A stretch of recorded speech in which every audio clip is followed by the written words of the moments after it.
The first thing you need to ask yourself is why. I encourage you to ask this question over and over until you start to reach conclusions. Why does stagnancy occur in the first place?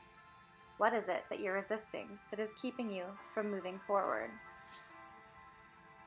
Often in a yoga class, I will invite my students to go a little bit deeper, spend a few extra moments in the posture, finding their edge, never going too far into the pain body as this may result in injury, but finding something they can sit with. Even some of the most flexible bodies and minds experience hurt. So I encourage my students to visit these places, find whatever it is that's there that's bothering them, that's causing the hurt, and take that journey inward. We do this often in pigeon pose, as a lot of emotion, primarily anger, is stored in the hips and the lower half of the body. A more simple example would be to go into cat and cow.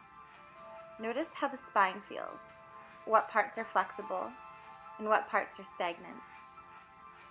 I always invite them to enter the body from a place of non-judgment, of loving kindness.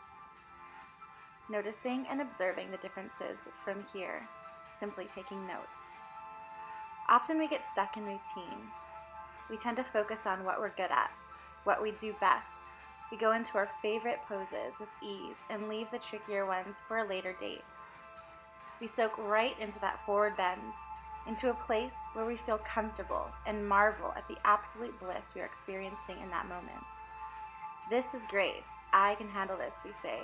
I could stay here forever. But what we all know is that true inspiration, true growth does not exist in our comfort zones.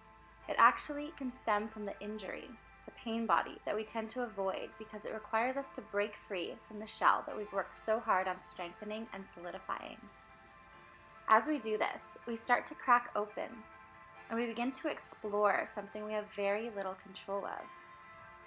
Here, we are asked to release the reins, to go with the flow, and head in the direction that feels right.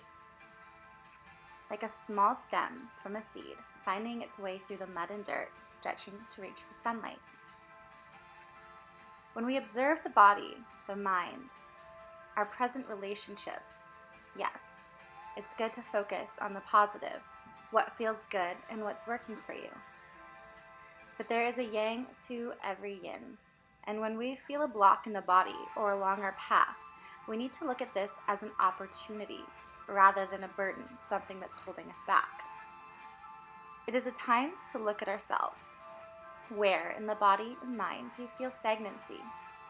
What relationships are you currently struggling with? When was the last time you paid this person or this feeling in the body a visit? Sometimes we just need to let go. And that's not always easy because as a culture, we just love to hold on. In a time where we are all feeling the heavy energies of karmic chaos, I invite you to take that journey into your depths. If you want to experience a release, if you want to feel your dreams moving into fruition, you must visit the parts of yourself that you keep hidden, parts that you shut off. Spend a few moments with your body, your thoughts, your feelings. Meditate, or talk to that friend, that family member, that person you've been avoiding, and go for a walk with them. And perhaps that person is you.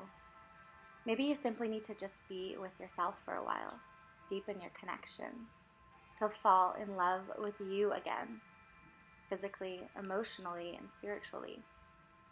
And through that connection, all relationships and all events will follow. Happy journeys, everyone.